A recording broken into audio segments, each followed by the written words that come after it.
G'day and welcome to my playlist, 1001 Albums You Must Hear Before You Die.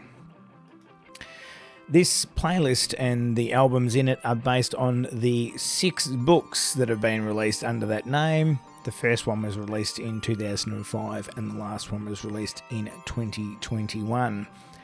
Each version only has 1001 albums in it.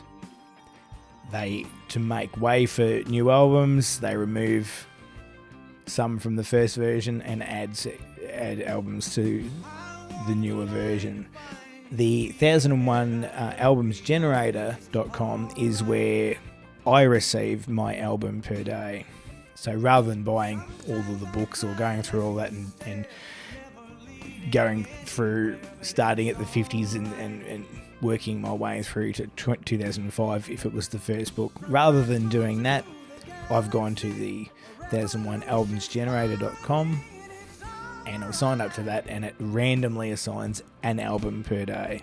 You can opt in to have it done on the weekend if you want. If you fall behind and you can't keep up, you can pause it. Once you opt in for the weekend one, I can't find a way to pause that, but that's okay. Now, the purpose of the videos that I'm doing is a couple of things.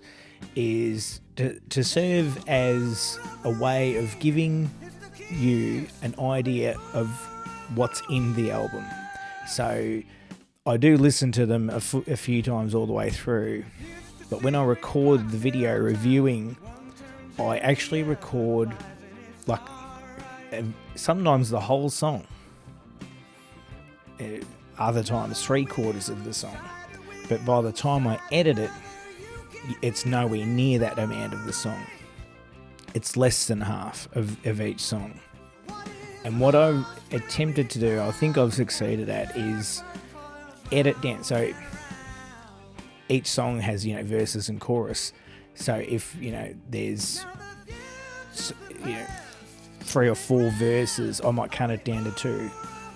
And instead of making you listen to every chorus, I'll only play you one of them. If there's a bridge, I'll let the bridge stay in there. If there's a solo, I'll leave that in there.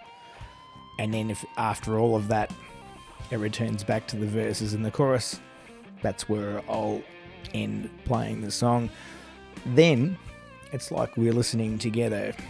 You're listening to what I've played, and then I give you my thoughts on the song. And then I'm not criticizing any of these songs. What I'm trying to do is to help people see maybe something they haven't seen or heard in each of the songs. So you listen to, play the song, and then I'll say, hey, did you notice this and that? Sometimes I'll pause in the middle of the song to say, hey, did you notice the vocals were doing this? I'm a guitarist and a drummer. I can do backing vocals, so I know a little bit about singing, not a singer. So I do all of this stuff to hopefully to get you to see something you haven't noticed. That's it. And build appreciation. And if you're like me, a lot of these albums you won't have heard before. I'm from Australia, so it's not weird that the large percentage of the albums in these books are from America. There is websites where they've gone through and figured out how much is from each place, and mostly they're from America, but there's a fair chunk from England. There's even some from Australia, so there's representation from everywhere. And keep in mind that it's 1001 albums you must hear before you die, not 1001 best albums of all time. That's important. So it's just designed to keep things interesting. If you find you're a little bit bored with your music taste, your Spotify is playing you the same thing over and over, join in and start listening to some of these albums along with me.